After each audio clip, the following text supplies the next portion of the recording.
Olá, nós estamos aqui com mais uma edição do podcast IFolhaCast, uma parceria da Folha de Ponte Nova com o Instituto Federal de Minas Gerais, campus de Ponte Nova, que pretende reflexões, debates, questões acadêmicas da comunidade.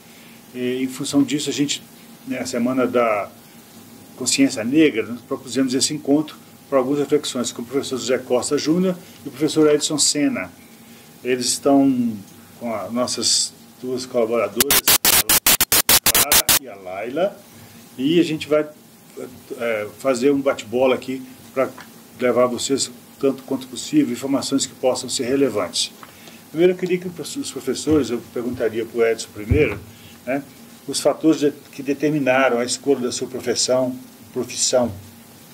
Bom, então, boa tarde, bom dia, boa tarde, boa noite, né? Não sei que hora que vocês vão estar assistindo esse conteúdo, mas eu acho que a docência, trazendo um pouquinho para a temática, eu acho que a docência na minha vida foi um processo natural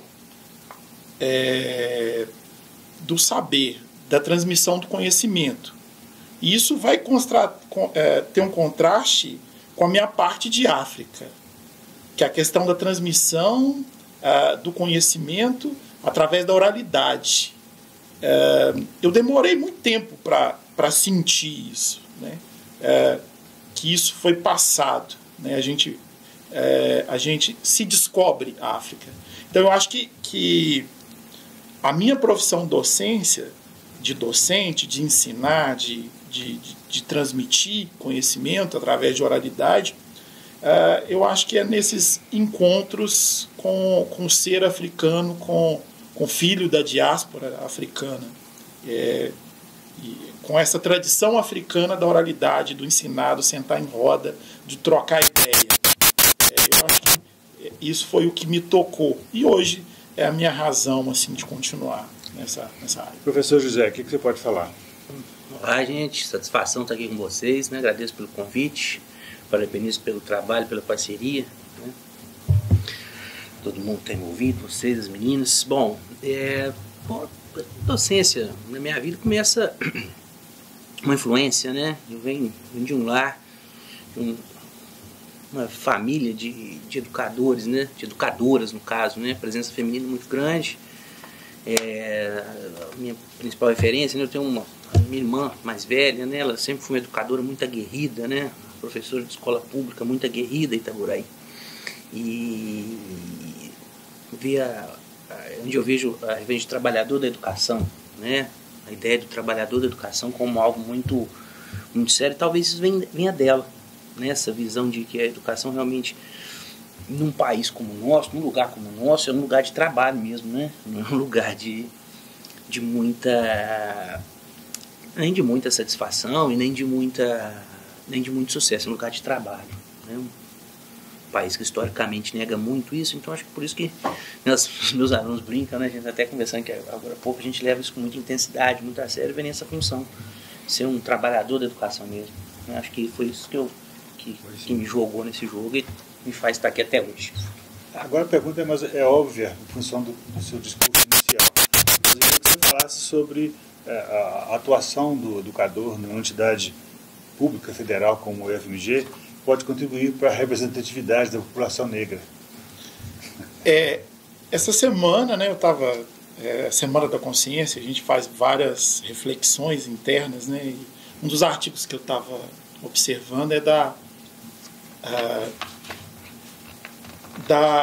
intensidade, né, de ser o primeiro da família, de ser o primeiro negro, às vezes de um ambiente que é majoritariamente branco. Traz uma responsabilidade muito grande, né, porque hoje em dia a gente recebe grande parte, né, muitos estudantes que têm, né, a gente como referência. E isso traz uma responsabilidade muito grande, né? Eles nos veem, né, como alguém que, apesar das lutas, da dificuldade da população negra, conseguiu estar dentro de um ambiente majoritariamente branco. Então, é uma responsabilidade. E a gente precisa ser muito vigilante nisso. Porque, senão, a gente sobrecarrega a nossa saúde mental, tentando o tempo inteiro ser referência. E a gente perde um pouco de humanidade, porque o errar é humano, né? E para a gente estar nessa posição, às vezes o errar, ele pode levar um conjunto de estudantes que nos tem como referência a uma decepção, né? Então isso é uma grande responsabilidade, isso pesa para a gente, mas não desanima, né? A gente está aqui para realmente abrir possibilidades, abrir portas para que eles continuem no sonho deles, de também ocupar espaços que não eram reservados para nós. Sim. Professor Costa, é a mesma questão para você. Como é que a sua disciplina, na sua atuação escolar, contribuiu para a representatividade da população negra? Então, agora, eu sou professor de filosofia e ciências sociais aqui no campus, né? E, são disciplinas que, historicamente, elas se escapam, né? Por um lado, né, quando você fala em filosofia, parece uma coisa muito grande, muito distante da vida comum, né? E muito fora, né, da circunstância comum da vida, né? Mas, por outro lado, né, quando a gente pensa que essa parte do Ocidente, essa parte do mundo é construída a partir de forte hierarquia racial para exploração, a gente vê que não está tão distante, né? Quer dizer, se a gente vai um pouquinho fundo nas coisas, eu lembro quando eu mudei para Ponte Nova, há 10 anos atrás, Itaboraí, eu entrei ali pela Rasa, e logo já vi uma antiga usina, né? Tem uma usina de açúcar e álcool ali. É uma destilaria. Isso. Então, se tem usina de açúcar e álcool, tem um grande sistema de plantação de cana, porque a cana não compensa você plantar pouco. E aqui a gente está na beiradinha, intensamente extensiva, né? E a gente está na beiradinha do quadrilátero ferrífero de um estado que chama Minas Gerais. Sim. Né? Se tem mina, tem exploração. Então, cana, minério, Brasil, né? Quer dizer, é um projeto muito grande que está diretamente vinculado a essas hierarquias sociais. Então não tem como nos pensar, né, com filosofia, com ciências sociais, sem tocar nisso. Claro. Né? É o que nos define. Toda, né, nosso modo de produção da vida, né, os valores que nós construímos, as circunstâncias nas quais nós vivemos estão diretamente ligados a essas circunstâncias históricas, né, a esses sistemas de pensamento que literalmente nos trouxeram até aqui. Então é isso que eu tento desenvolver nas nossas disciplinas aqui na escola, né, nossa contribuição para a formação dos estudantes, dialoga com o conteúdo, e escapa um pouquinho do conteúdo também, né, porque às vezes isso não está nos livros, né, Itaboraí? A história da gente cada um tem sua história, né? Você falou a questão da cana-de-açúcar. Eu sou nascido em Ana Florença, que é uma antiga usina de açúcar. Meu avô materno é negro e minha avó é branca. Minha avó paterna é negra e meu avô é branco. Olha os atravessamentos. Todos eles trabalharam na usina, sobreviveram da usina. Eu tenho um tio-avô que trabalhou 65 anos cuidando da moenda da usina. E a minha vida, até a minha primeira infância, foi lá na usina, vendo as pessoas no corte de cana, na entrega de cana, de fabricação, e vendo como que essa estrutura, só depois de estudante que eu pude perceber, o tamanho que essa estrutura dominou essa região toda. O projeto industrial dos fundadores da usina, foi a primeira usina com moendas de série, mas já tinham vários engenhos aqui desde os 1700, sempre um processo de dominação de produtividade e com o uso essencial da mão de obra negra, né? A mão de obra escrava, os escravizados é que sustentavam isso. Eu também senti isso na minha formação e, assim, talvez perceba um pouco a responsabilidade que a gente também tem na hora que a gente vira comunicador de passar essa história, porque não tem como ocultar, passar uma borracha, né? E quando a gente pensa a nossa história é atravessada, as nossas histórias pessoais, sociais, o país, né, Itaboraí. Então, acho que esse aprofundamento, né, na coisa simples, né, a usina não está lá por acaso, né? Ela atravessa aquele espaço e as nossas vidas, né? Então, acho que pensar nessas condições, como que a gente chegou até aqui, as consequências desse projeto, né? a ideia de Brasil, de onde que isso vem e como que isso se estabeleceu, eu acho que essa talvez seja a grande contribuição, né, de pensar, né, e é um lugar curioso do mundo, né, Itaboraí? São poucos lugares do mundo que a gente colocou tanta coisa, que se colocou tanta coisa diferente para viver junto. Né? É a nova Roma que o Darcy Ribeiro fala, né? Nem Roma colocou todo mundo no mesmo lugar ao mesmo tempo. O nosso projeto aqui é curioso, né? E ele mistura sem misturar. E sempre foram de monocultura do campo, da extração mineral também como forma de monocultura, sempre, a cada período da história, sangrando um desses aspectos. É um projeto curioso, né? De civilização e exploração junto ao mesmo tempo. Não podemos esquecer isso, não. Eu queria deixar que a Laila faça a próxima pergunta. Vocês, como professores que trabalham com temas que envolvem a questão racial, tanto em sala de aula como através de projetos, identificam no ensino regular da instituição conteúdos que trabalham com a história social da população afrodescendente ou quilombola? Eu sou da área das exatas, né? Eu dou muito pitaco na área das humanas. Eu falo que eu fui abduzido pela área das exatas, né? Mas eu estou voltando, tá? Eu estou nas ciências sociais aí, como graduando de ciências sociais, né? Voltando para minha área, que eu acho que é onde eu não deveria ter saído, né? Na PUC eu tinha a oportunidade de fazer direito ou fazer computação. Aí eu fui para computação, fui teimoso, fui para computação. Porque falaram que lá estava o dinheiro, né? Mas eu sou da área da computação, mas as temáticas raciais nunca saíram do meu horizonte.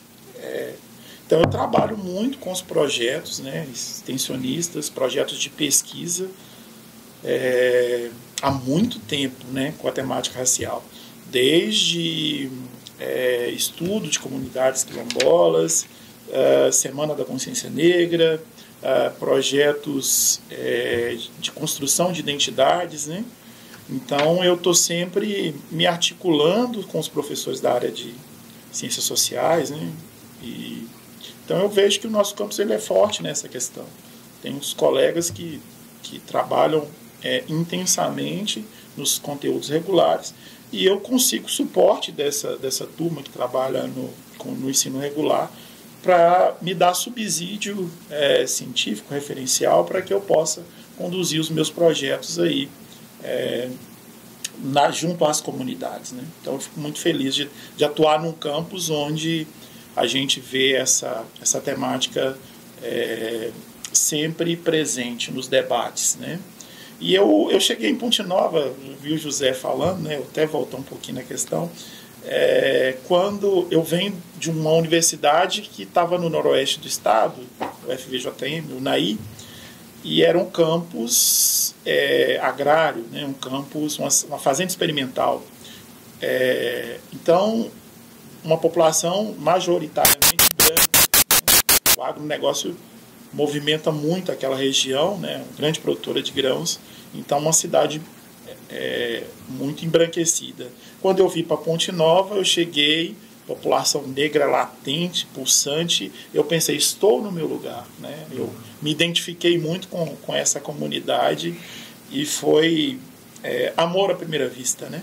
Tanto que eu continuei, depois de 6 anos, eu continuei atuando. A história de Ponte Nova diz que na emancipação, em 1886, havia 3 negros para cada branco. Eu tive o ano passado, veio aqui o professor Ilsver, que é do Sergipe, grande atuante nas causas, né, negras no país, né, reconhecidamente, um professor que atua muito nas áreas, esteve aqui o ano passado, deu palestra aqui, deu palestra no UFV, e ele ficou encantado com o quanto a população de Ponte Nova tem essa negritude ativa, esse brilho, né? Então, realmente, a cidade nos enche os olhos com essa comunidade. E nós vamos ter uma atividade agora em dezembro, que é o Sábado Cultural do Quilombo, lá no território de Fátima. Você podia aproveitar e falar alguma coisa para a gente? Tá. Esse é um projeto que a gente está trabalhando desde o início do ano, um projeto de extensão que eu coordeno aqui na escola, né? A gente fez o contato com a comunidade de Fátima e a gente foi muito bem recebido pela comunidade e a gente começou a organizar o evento para acontecer no meio do ano, no mês de junho, e aí veio a greve, a gente suspendeu, e aí agora a gente voltou com as reuniões, e a gente definiu a data, né, dia 7 de dezembro, então vai ser um sábado cultural. A gente vai ter um monte de oficina, a gente está levando uma estrutura grande do Instituto para sede social do Ganga Zoom, para que a gente possa acolher e ser acolhido por uma comunidade que é extremamente batalhadora, trabalhadora, com uma riqueza cultural enorme e que fazem uma diferença muito grande na cidade. Então, estou muito feliz com esse projeto, muito feliz com esse encontro, e mais próximo a gente vai intensificar os convites e deixar a população a par do que realmente vai acontecer nessa época. Eu repasso para o professor José Costa a pergunta da Laila sobre como trabalhar os conteúdos da história social, a função da população. O Edson contempla muito bem, né? Que a gente é uma escola bastante vanguardista, né? A natureza da escola já propõe esses debates mais amplos, né? Que se preocupam, né? A gente tem uma política de ação afirmativa aqui, né? Uma política nacional, né? Que a gente também dialoga, faz parte dessa política de ação afirmativa. Mas além disso, né? Toda a educação nacional, né? De tempos para cá, ela precisa desse movimento. Fiquei muito satisfeito, né, na FUVEST foi domingo passado, né? A última questão da FUVEST envolveu um samba, né? Então isso faz pensar, né? O vestibular mais, né, concorrido do país já tem que dialogar, né, com o Brasil, que ele não via há bem pouco tempo, nem fazendo a prova e nem nos seus conteúdos, né? Então agora é um reconhecimento curioso, né, que traz água para o nosso moinho aqui, né? Então aqui na nossa instituição, né, fazendo parte dessas políticas públicas, né, integrando esses processos, né, a gente está na beirada do rio do Brasil aqui, né? Então não dá para fingir que não está, né? Porque essa é a tensão do ensino superior brasileiro, né, do ensino de elite brasileiro, né, que por aí historicamente ele esqueceu que ele estava no Brasil, né? A Faculdade de Medicina da Bahia, né, que ela foi fundada por Dom João VI na fuga de Napoleão, ele passa por Salvador e funda a Faculdade de Medicina em Salvador, né, e ela só foi ter um diretor negro no ano passado. E você imagina que nós ficamos até a vinda da família real sem uma escola no Brasil. Olha só, são 300 anos de analfabetismo. A melhor forma de submeter a população é manter o projeto de exclusividade, né? É uma questão muito grave. O primeiro jornal do Brasil foi editado na Inglaterra. Porque nós não tínhamos gráficas no Brasil, eles não permitiam que tivesse gráficas. Então, esse projeto chega nos conteúdos. E eu fiz referência à FUVEST porque a Vetusta, Universidade de São Paulo, ela tem um reconhecimento acadêmico muito grande, mas ela não demorou para se integrar nesses debates, né, sobre quem frequenta, né? Isso agora está chegando e a gente não pode esquecer, né? Essa é a ironia, a gente não pode esquecer que nós estamos no Brasil, né, com suas contradições, né, com suas tensões que não tem mais gente para resolver, né? A gente vai ter que lidar com elas. Então, acho que sim, né? A gente identifica, sim, né? A natureza da nossa escola está diretamente vinculada a isso, no lugar onde a gente está, né? No recurso público que a gente usa, né? Então, não é inescapável, né? Ah, mas vocês falam muito disso, sim, né? Nós somos frutos dessas contradições, né? E a gente precisa lidar com elas. Clara, sua vez. Né? Agora eu queria perguntar para vocês, como professores aqui no campus, como é a troca de vocês com outros jovens negros aqui no campus, né? Se tem uma troca de conteúdo entre vocês, de conversa, como que é esse diálogo em relação a essa questão com outras pessoas que têm até as mesmas vivências que vocês já tiveram também? Eu vejo como uma boa troca, né? A gente tem uma questão histórica de preocupação do movimento negro, que é o pertencimento, né? O jovem negro ingressa na instituição de ensino, nas de elite, nas boas escolas, nas escolas que são foram historicamente destinadas às elites, né?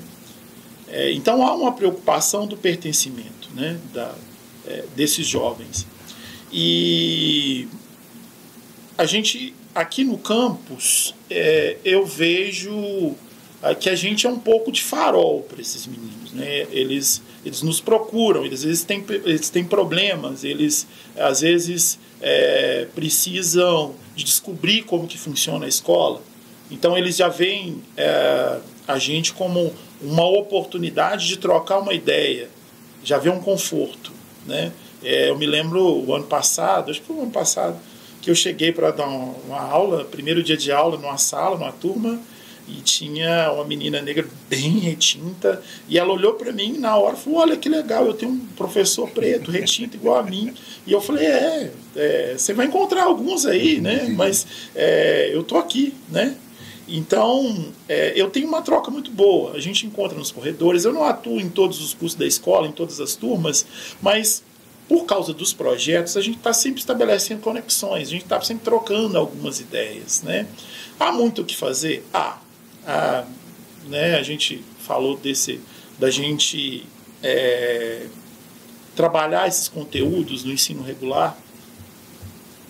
A gente já faz, né? A gente trabalha com conteúdo, a gente tem os projetos, mas ainda há muita coisa a ser feita. E aí eu expando, né? Não é somente o caso de Ponte Nova, do campus Ponte Nova, a nível Brasil. Salvo me engano, 30% ou 40% das escolas, ou 30 e poucos por cento das escolas, está com a história da África e dos africanos dentro dos currículos.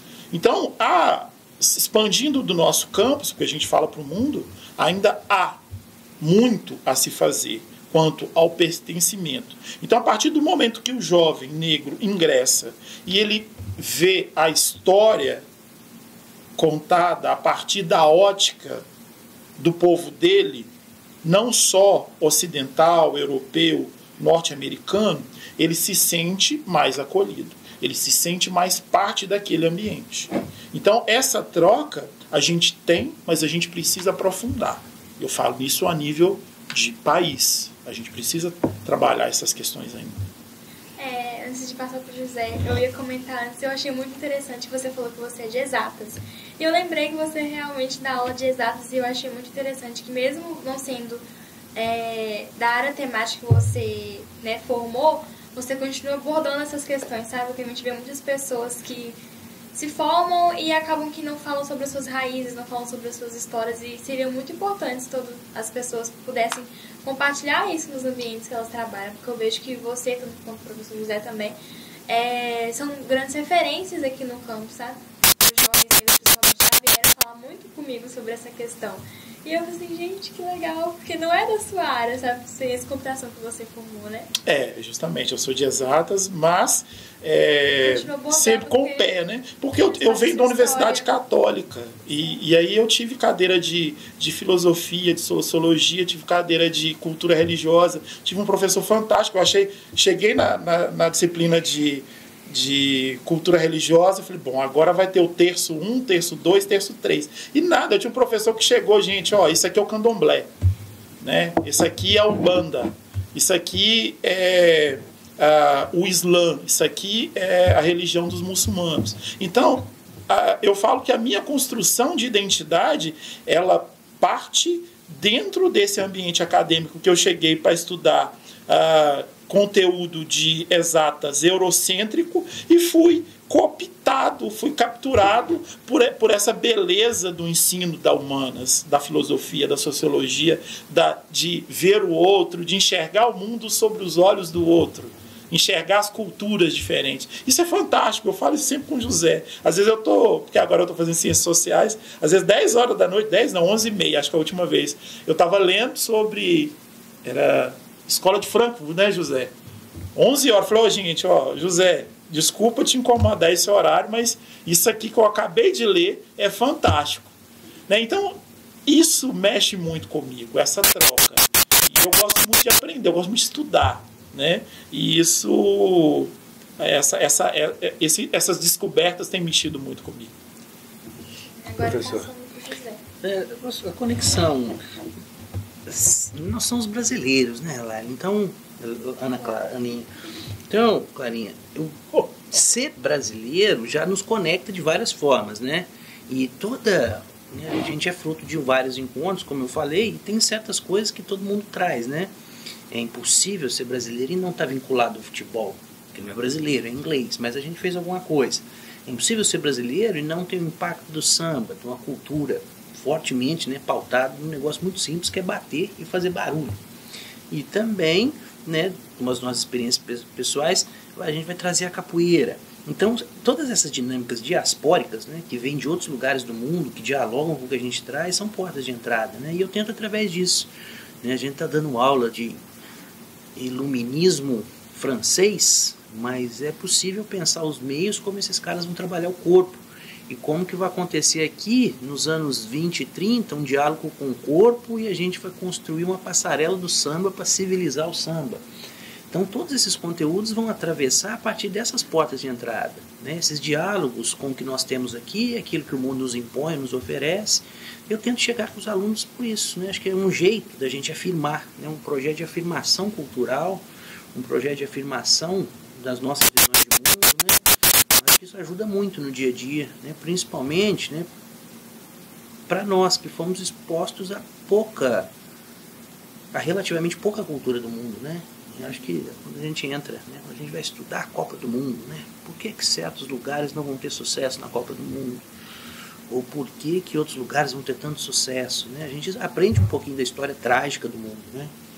A gente está falando aqui de uma evidência terrível, né? De que nós somos fruto de um projeto colonial de exploração brutal que também produziu coisas belas. Está tendo discussão no G20 agora, a proposta do presidente Lula de reformular o Conselho de Segurança.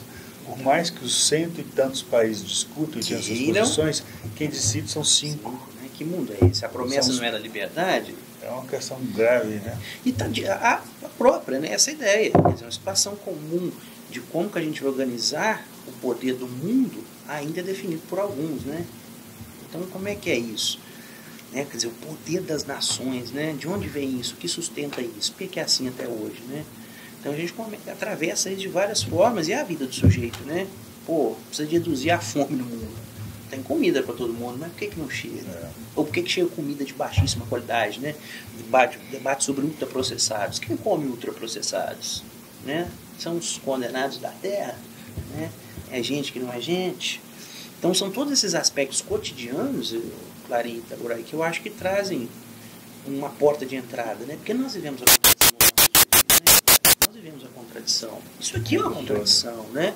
A gente está numa instituição pública, aberta para todos, mas ela vai ter que ter uma seleção. Isso é uma contradição brasileira, né? É uma contradição brasileira. A gente não consegue trazer todos os jovens que têm interesse. Semana passada foi o vestibular, né? Nosso vestibular dá 5 para uma vaga, né? Isso é a contradição brasileira em ação. A gente não vai conseguir absorver todo mundo. É uma contradição terrível da nossa história, da nossa sociabilidade, mas está diretamente conectada com esse fato. Tem uma história que fica meio subterrânea.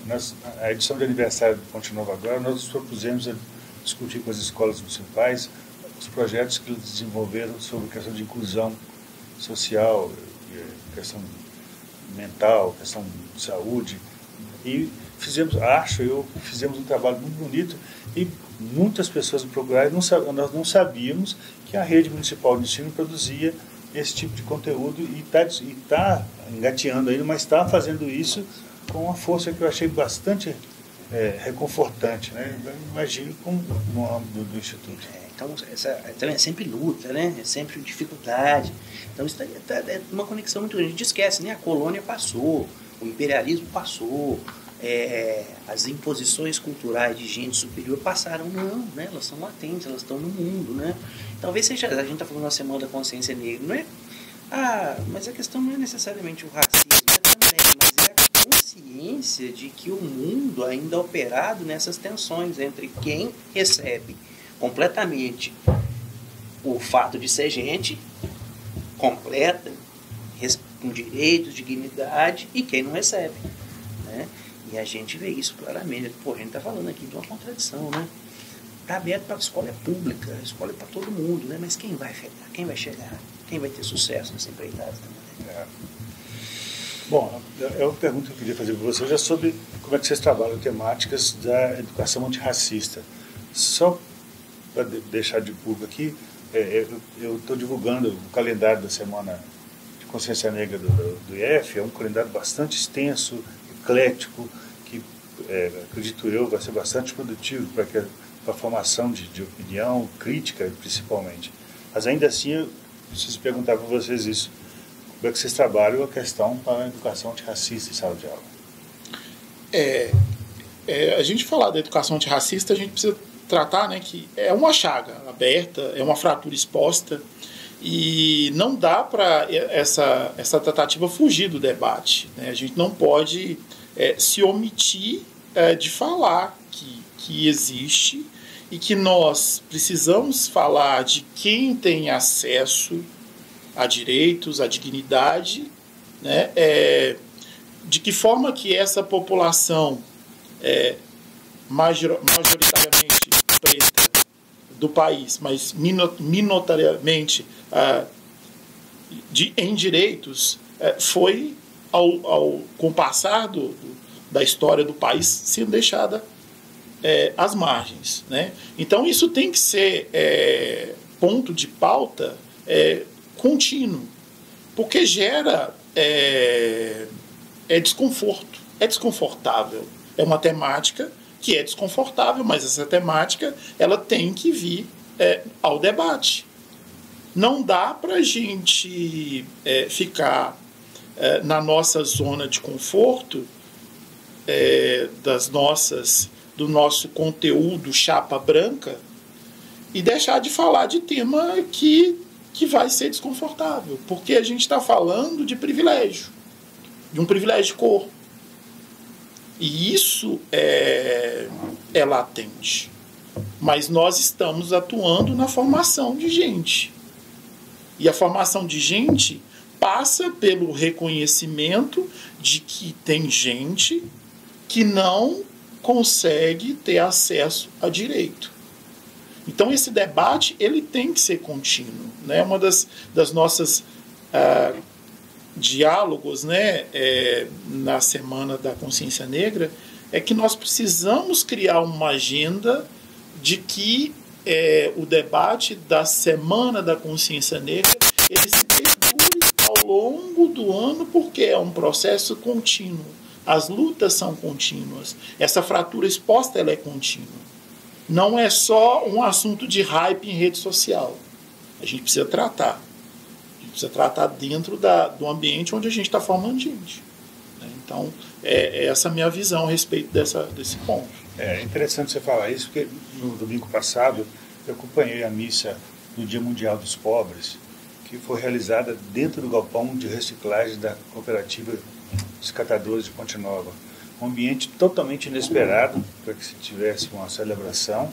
Não tinha muita gente, tinha alguns convidados, mas só de estar naquele lugar, de ouvir alguns discursos, principalmente do Padre Juquinha, mostrando isso que você falou.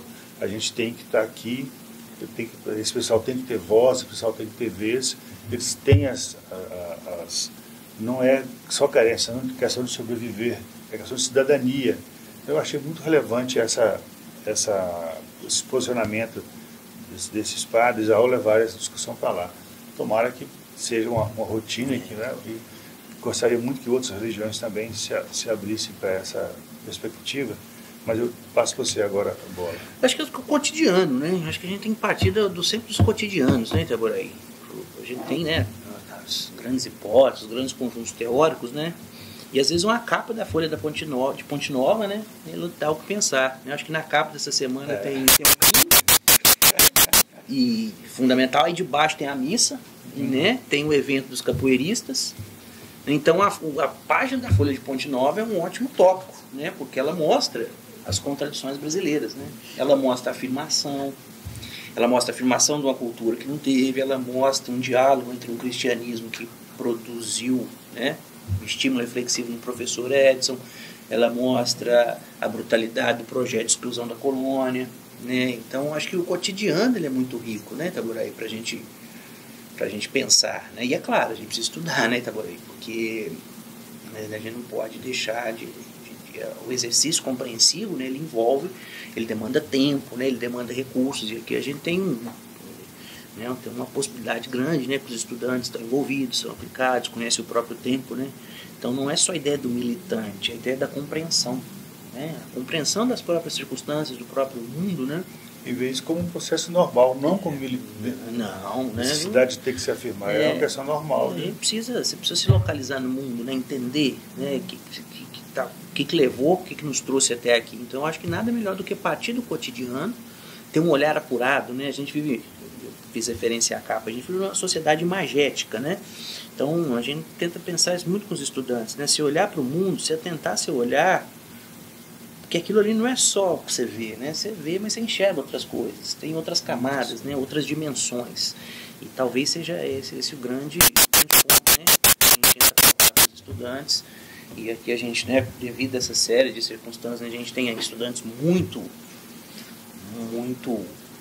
estimulados, né, muito estimulantes também, né? De vez em quando surgem questões, né, surgem observações muito ricas da parte deles que nos fazem pensar também, né? Então eu acho que a partir disso, a principal ferramenta é o cotidiano, né?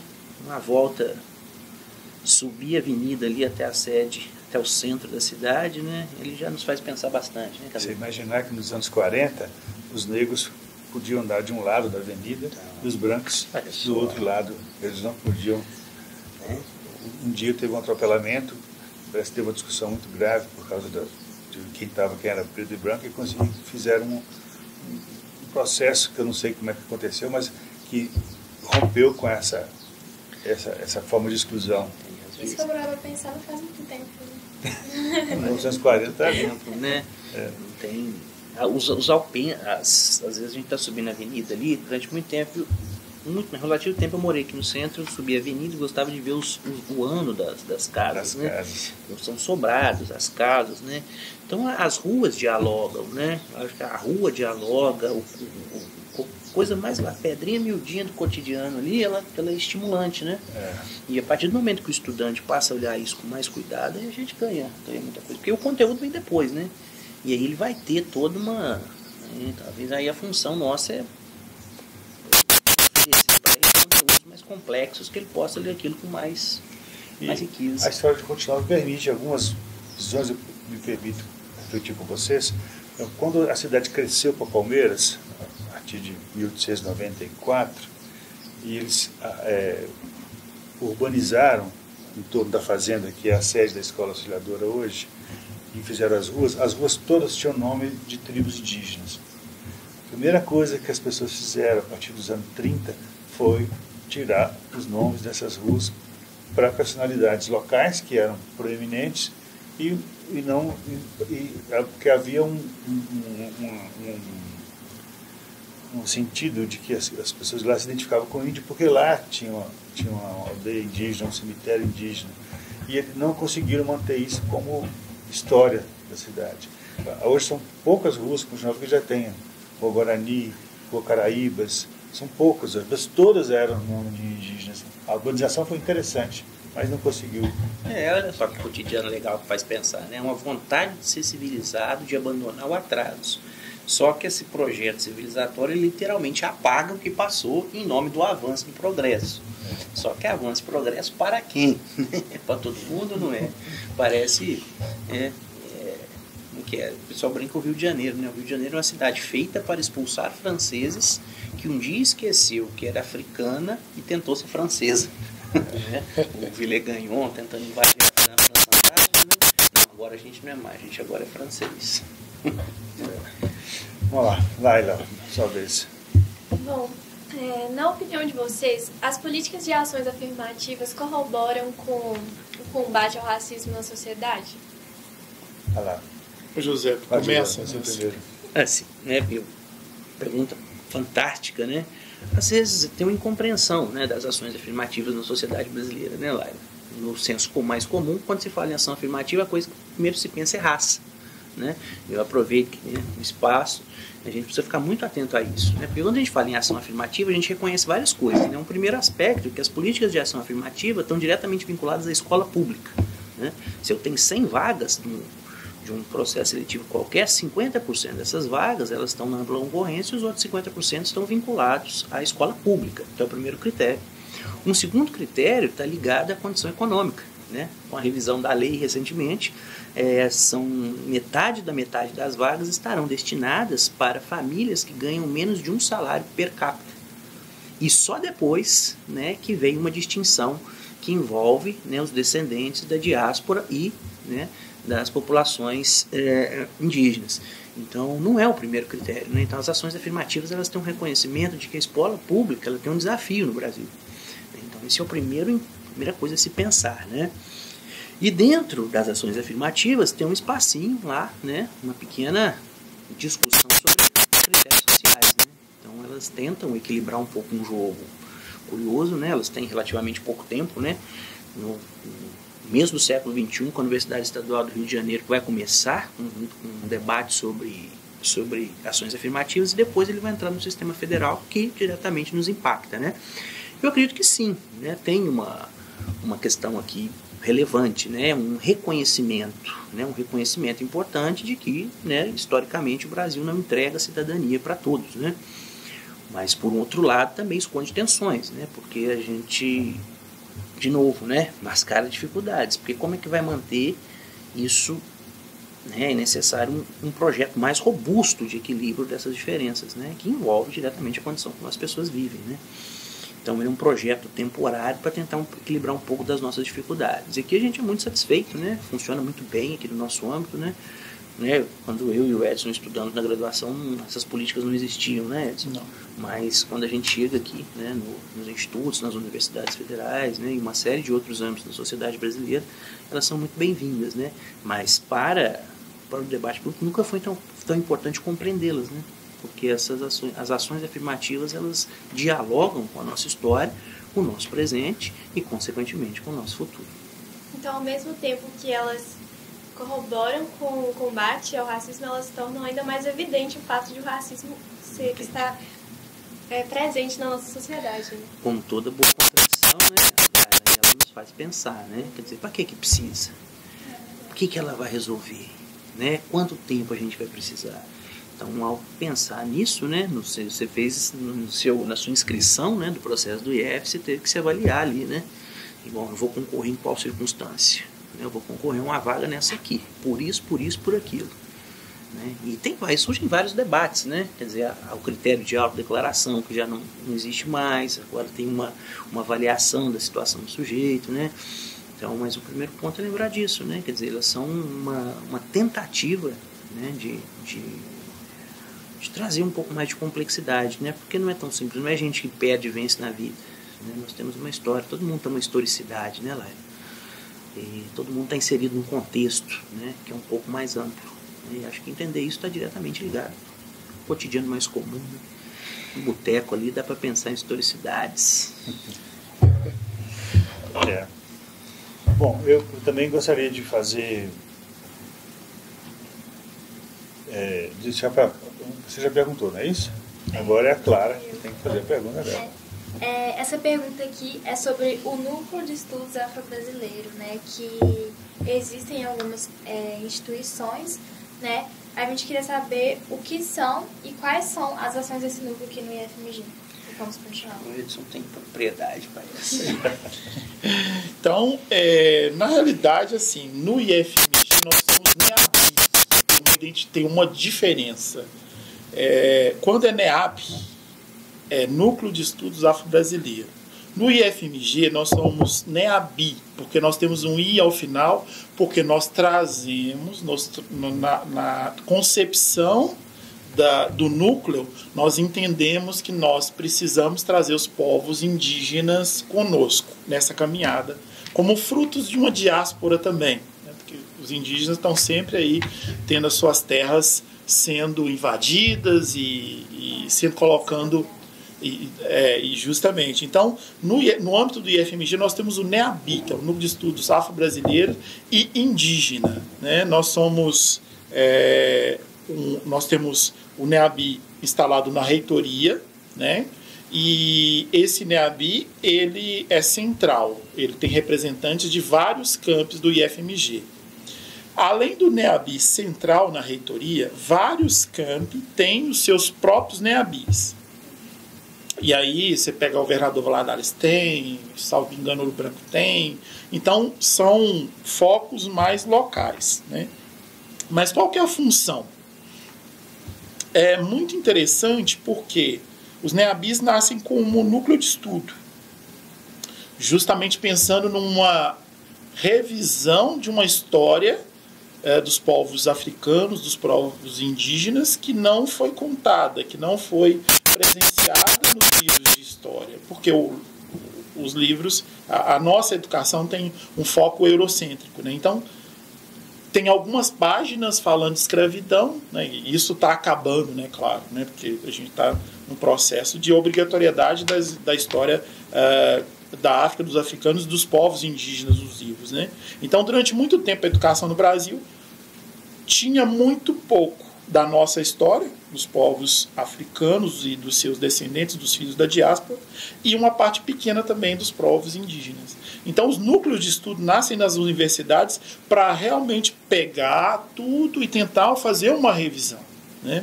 E isso foi crescendo com o tempo, e no IFMG, o NEABI ele atua em duas frentes, né?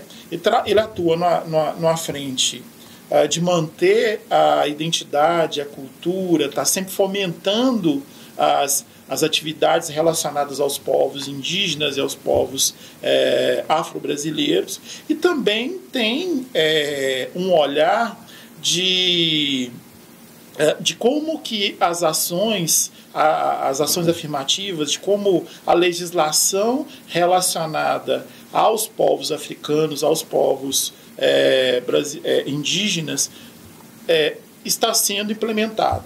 Então, a gente atua em duas frentes. Uma relacionada ao estudo, à compreensão, ao desenvolvimento da nossa história, e outro a como que essas políticas estão sendo implementadas. Porque uma coisa é você ter a lei 10.389, salvo me engano, tá? Hoje eu estou ruim de data e de número, né? 10.639, lembrei aqui, que fala sobre o ensino de história da África e dos africanos e dos indígenas nas escolas. Uma coisa é existir a lei, outra coisa é a implementação da lei no ambiente. Então, nós, como NEABI, nós estamos atuando nas duas frentes. Uma na questão cultural, na valorização das nossas tradições, e outra também como pessoas vigilantes à implementação dessas questões, implementação da lei de cotas, da questão das comissões de heteroidentificação, né, nos processos, para garantir. Então, ela trabalha nesse ponto de expor esses conteúdos e de garantir que as propostas... Não é bem expor, é dar oportunidade, porque o NEABI ele tem também a oportunidade de receber estudante. Nós temos estudantes. Então, às vezes, tem um grupo de pesquisa que pesquisa, por exemplo, um pesquisador, um cientista africano, por exemplo, o Dio, né? Então, tem um grupo dentro de um NEABI que estuda só esse cientista. Tem um grupo de pesquisa que trabalha sobre a obra do Fanon. Tem um grupo de pesquisa que trabalha a ótica da Lélia Gonzalez e dos femininos da Djamila Ribeiro. Então, a gente vai nessa ótica também de ter esses grupos de trabalho temático com essa rica história, essa produção intelectual afro-brasileira, de africanos que saíram na diáspora ou de africanos que permaneceram no continente africano. Porque é muita história, é muita coisa rica que foi produzida e que não veio para nós por causa desse eurocentrismo em cima da construção de ideias. Me permite interromper. Sim. Você me fez lembrar, eu sou aqui de Ponte Nova e minha família mudou para ABC Paulista em 1969. Nós ficamos lá até 75, quando estava começando aquele movimento dos metalúrgicos. Então, mas era um ambiente, um caldo de cultura muito diferente do que a gente vivia aqui. Foi até difícil sobreviver por lá. E eu me lembro que no meu segundo ano do colegial, né, para colegial, muito ruim a minha nota de português. E o professor o nome dela era Melquiades, falou: me surpreenda com o trabalho de português que eu te dou os pontos que você precisa. E eu sempre fui obcecado com a informação e tinha ganhado uma coleção de 4 volumes de dicionário que minha avó me deu de presente. Não sei como que eu fiz aquilo, eu sei que por um mês e meio eu isolei do dicionário, no papel, todas as palavras de origem africana que estavam no português do Brasil. Eu dei até o nome da influência do africano no português do Brasil e entreguei para ele. Ele ficou tão abismado com aquilo que ele me entregou um livro de africano no Brasil, mas ninguém naquela época tinha essa preocupação, nem esse livro, que eu nem me lembro onde foi parar. Mas é muito grande a influência do africano no português. Nossa, é impressionante. E é interessante que, se você pega, a ONU tem um trabalho, acho que publicou uns volumes sobre a história do continente africano. Salve me engano, né, não sei se o José já teve acesso a esse material, é a história do continente africano sob os olhos da ONU. Acho que o Diop, que é um autor que eu tenho trabalhado, ele até colaborou com esse desenvolvimento desse projeto. São, salvo me engano, 9 volumes com mais de 1.500 páginas. E aí, contando desde a época do nascimento, do surgimento do homem no continente africano, até o período da emancipação dos estados africanos, das guerras da independência da África, que fazem pouco tempo. A gente fala da Guerra de Angola dos anos 70. Então, é uma literatura, são trabalhos muito extensos. Então, a gente precisa de muitas mãos. A gente precisa ampliar os NEABIs, porque foi muita coisa que foi deixada de lado, muita cultura, muita coisa. Você falou, né, do dicionário, a quantidade de termos que estão no nosso cotidiano, né, e a gente não sabia, a gente não tem contato, né, com isso, com essa riqueza cultural, né. Você faz referência ao ABC Paulista, né? Meu pai também trabalhou na Willis São Paulo, e eu penso muito nessa coisa, né? Esse êxodo que nos leva para os centros, nos devolve para o interior, promete muito, entrega pouco também.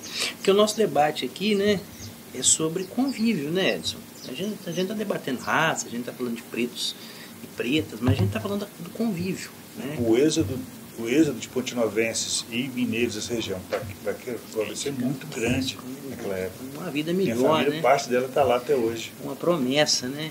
Então, o debate aqui nosso é sobre o debate sobre a consciência negra, né? Sobre porquê. É muito comum essa pergunta. Para que tem uma consciência? Consciência do quê? Então, a gente está aqui num debate sobre a convivialidade brasileira, né, Clarinha? Como que esse povo convive, né? Como que é compartilhar a existência, né? O debate é rico, né? Só que não dá no dia a dia, né? Então a gente está debatendo sobre as nossas ruas, sobre os nossos êxodos, sobre as nossas histórias, sobre as nossas escolas, né? Então como que é o convívio que está em jogo aqui. O nosso convívio não é um convívio de qualidade em função da própria história, né?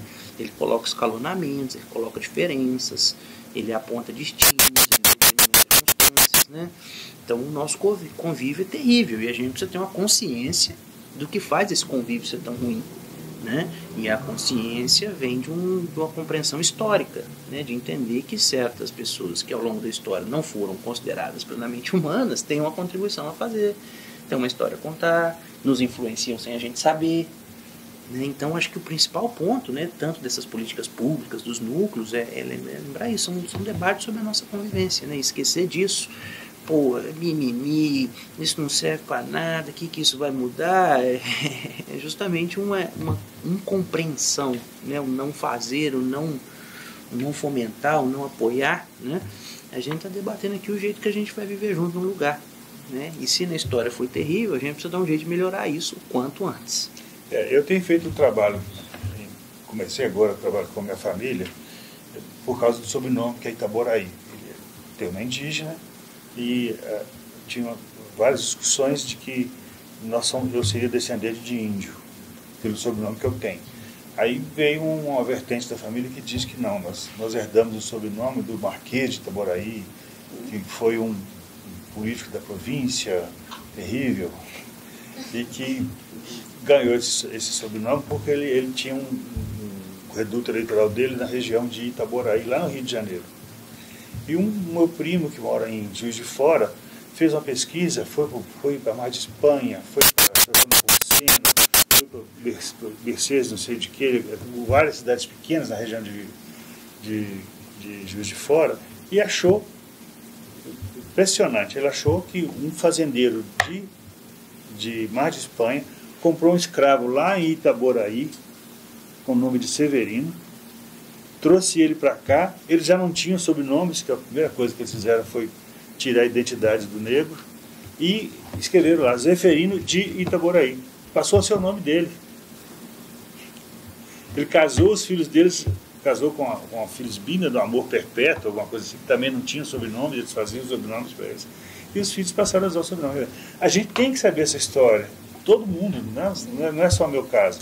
Mas eu fico impressionado porque a gente vê a profundidade que esse fato teve para a gente, de perceber como que a origem da gente está em torno dessa diferença histórica que o nosso país tem, né? É um exemplo de história de convívio, né?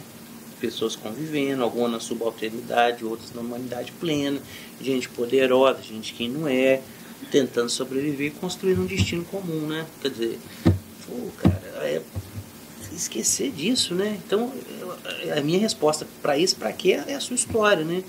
A gente precisa ter consciência das circunstâncias que nos trazem, né? Então, acho que esse é o principal aspecto, né? É o trabalhador saber de onde ele vem, para onde ele vai, né? Por que ele tem, por que os filhos podem não ter resultados, né? Por que os filhos dele podem ter expectativa de um futuro ou não. Então isso está diretamente ligado às formas pelas quais nós vamos conviver. E é um dever, né? Um dever das instituições públicas colocarem isso na mesa, no jogo, fazer esses levantamentos, né? Então acho que me estendendo aqui, né? Necessário, mas não tem como, né? Qualquer desenvolvimento, qualquer forma de progresso, né? Que está prometido até na bandeira, só vai vir disso. O seu discurso me fez lembrar um livro chamado Roger Bastide, Brasil, Terra de Contrastes. Eu li na escola também no final dos anos 70. Fiquei impressionado. O Bastide, todos esses caras que vêm dessa Europa, eles já vêm com outro olhar, né? Eles não vêm só para bater palmas, para ver o pitoresco, né? A diferença. Eles já são capazes de compreender que o século XX não vai ser só de ordem e progresso, né? Ele vai ter periferia, né? Ele vai ter exclusão, ele vai ter brutalidade, né? É curioso, né? Você faz essa referência, aproveitando, né? Que depois da guerra em Itaboraí, né? Sim, que a ONU, o braço de humanidades da ONU, a Unesco, veio no Brasil como algo muito interessante. Porque, lá os caras conseguem, velho. Aqui a gente, na primeira oportunidade que teve, a gente brutalizou 6 milhões. Com tecnologia e sofisticação, construímos um campo de concentração para excluir. A ONU vê no Brasil um projeto fantástico de convívio. E promove um escritório aqui no Brasil, né, para entender como que aqui deu certo, né? Como que isso aqui deu certo, que coisa bacana. Lá eles conseguem, né? Lá eles fazem carnaval, lá tem arara, tem tucano, esse povo é feliz. Vamos lá ver, aí monta o escritório, né, e tem um pesquisador brasileiro chamado Florestan Fernandes, sim, do interior de São Paulo, né, que ele retrata justamente o ai, mas peraí, que alegria é essa? Que harmonia é essa, né? Então, em 1950, o projeto da ONU, né, de achar no Brasil a receita para o mundo, né? Pô, se eles conseguiram, a gente tem que expandir para o mundo, e é justamente, durante tanto tempo a gente mascara, né, e cria essa cultura da alegria brasileira, da malemolência, né, justamente para isso. Eu, né, brinco com os meninos, a gente precisa entender a história da malandragem, né, quer dizer, a história do esconder, do negar, do afirmar. E a resposta do Florestan Fernandes, não, né, ele escreve um título muito bacana da Escola do Bastide, né, intitulado Inserção do Negro na Sociedade de Classes, né, e a inserção do negro é terrível, ela não acontece, ela é brutal, né. Então essa ideia da harmonia, do fantástico, né, do pitoresco, né, do garrincha maravilhoso, né, é justamente o contrário, né? É uma tragédia a ser compreendida. Você falando do futebol, a história do futebol, principalmente no Carioca, os times não tinham jogadores negros, eles não podiam ter jogadores negros. O Fluminense tem a tradição de ser pó de arroz, porque os negros passavam pó de arroz para entrar em campo como se fossem brancos. É um negócio de arrepiar, você fica imaginando isso. Por isso que quem torce para o Ponte Novense é chamado de pó de arroz até hoje. Ponte Novense também. Não, o Fluminense. Bom. O Fluminense. Né? Aqui não, aqui eram brancos até 1911 o primeiro time era branco, o Pontinovense Futebol Clube, em 1918 surgiu o 1º de maio por italianos, alguns anarquistas que fundaram o time no dia 1º de maio, dia do trabalhador, para poder contrapor ao Pontinovense. Então, o futebol é o lugar das contradições, é o lugar que vai negociar essas contradições, né, Lário? Então, tipo, é ali que também que vai ter peleja, né? Pô, pinta a cara dos caras, contrata os caras e registra os caras, mas eles não trabalham na fábrica, põe eles para jogar. Então, é o lugar que o projeto da ONU mostra que não deu certo. Bom, a gente vai concluir. Eu gostaria só de lembrar, puxando um pouco a sardinha para a Folha de Ponte Nova, a gente está trazendo notícias essa semana também sobre o reconhecimento quilombola de Gesteira, com a comunidade de Barra Longa. É um processo muito interessante, assim como os quilombolas aqui do bairro de Fátima. É uma comunidade que foi massacrada pela história e mais recentemente pela lama lá da barragem de Fundão, foi totalmente destruída e agora está se refazendo aos poucos. Nós também trazemos notícias da programação do IF sobre a questão da Semana da Consciência Negra. Estamos anunciando que a gente vai ter uma romaria da Pastoral Afro em Urucânia no domingo. Parece que deve ser alguma coisa muito interessante, porque de afirmação, o ambiente religioso também tem um trabalho muito longo a ser feito. E eu só queria terminar perguntando para vocês que caminhos que vocês indicam agora para uma nova etapa, em função do que a gente tem conversado, do que a gente tem visto por aí, da luta contra o racismo. Eu vim com essa perspectiva na cabeça, né? Que caminhos que a gente vai seguir, né? E fazer uma reflexão do processo histórico, né? Se você pegar a época da escravidão, era sobreviver, né? Aliás, antes o navio, né? Às vezes até na própria África era correr, tentar sobreviver, né? Depois chegar aqui, ser encarcerado e fugir, né? E se rebelar. E aí no pós-abolição a gente tem a luta pelos direitos, né? Pelo direito à terra, né? Direito à cidadania, direito à escola. Depois você tem a época da ditadura, você tem o nascimento do movimento negro, que fez muita diferença. Você pegar Abdias do Nascimento da década de 70 e depois você vem nos anos 80, Lélia Gonzalez, Beatriz Nascimento, Sueli Carneiro. A gente não tem conhecimento da história. Meu filho mora em Natal, no Rio Grande do Norte. Ele me deu uma camisa de presente do ABC. Ele tem estampado o nome de todas as mulheres do Nordeste que fizeram representar vários espaços da sociedade, quase todas negras. E a gente não tem conhecimento. Impressionante. Sim, e a gente não tem as referências a isso. Ficou perdido ao longo do tempo, né? E eu vim com isso na cabeça, refletindo, falei, bom, qual que é? Eu já até perguntei isso pro José num dia de domingo, o dia que saiu o resultado, a nota do Enem, a prova do Enem, o José me mandou e falou assim, ô José, eu estava lendo Fanon hoje, e lembrando que ele falou, olha, a missão da minha geração é a luta contra o colonialismo e independência da África. Eu estou assim, José, e agora, cara? E a nós? E nós? O que a gente vai falar? Né? O que é a nossa geração? Eu acho que há uma busca por diálogo, sabe? Tem um arcabouço legal, muitas leis já foram construídas. A gente não tem, às vezes, a implementação, a garantia da execução dessas leis no dia a dia, no corriqueiro.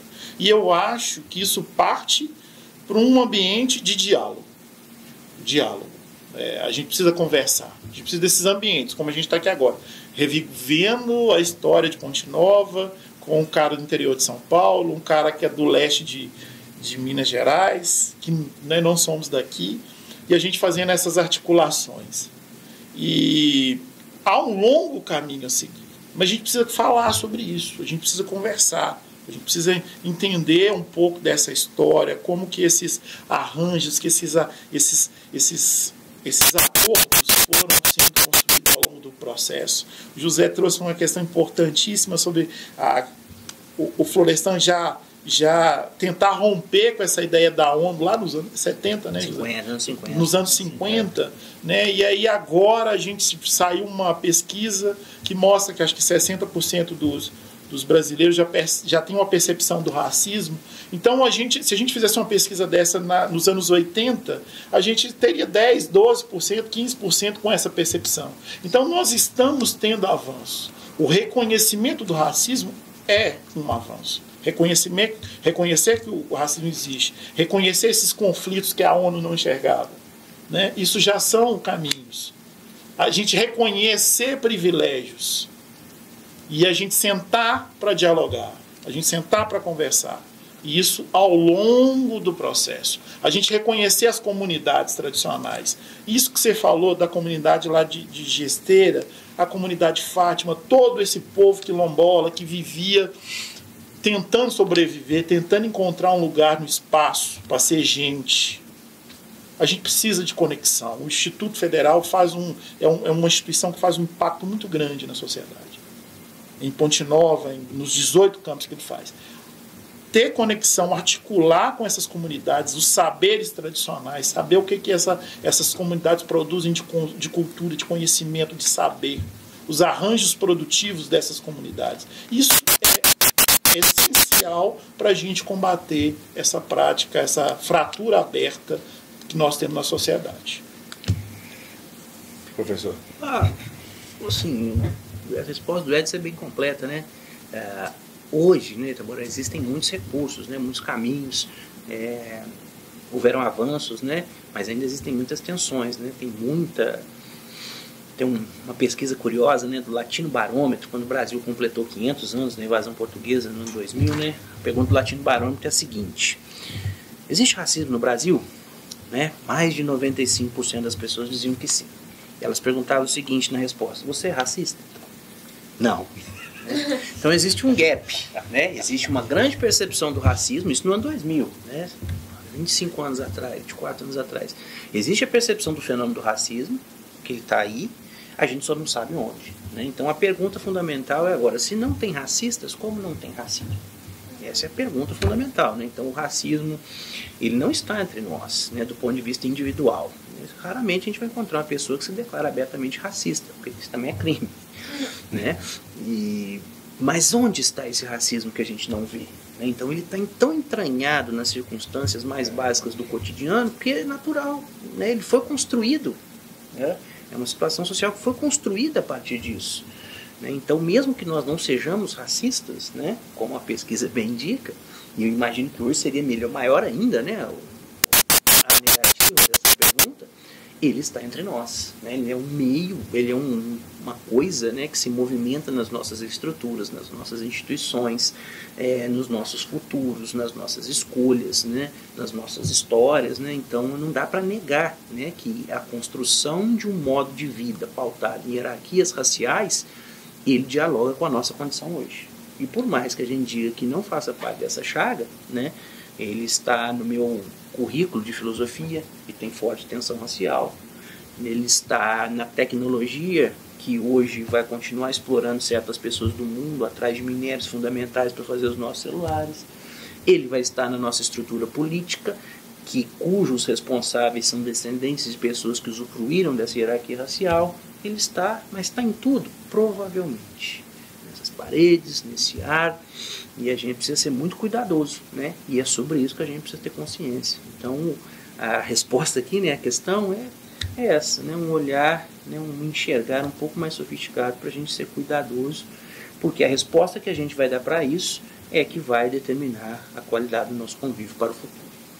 Lara, eu queria que você concluísse o que você percebeu dessa conversa, o que você acha que isso é relevante para a sua história. Bom, eu acho essa conversa muito importante porque não são todas as escolas que abrem espaço para o debate sobre essas questões de representatividade da população negra, sobre questões raciais. E aqui no IEP, como o Edson disse, a gente trabalha muito com isso. Então foi bastante interessante discutir todas essas coisas com dois professores que representam muito essa cultura afrodescendente aqui nessa escola.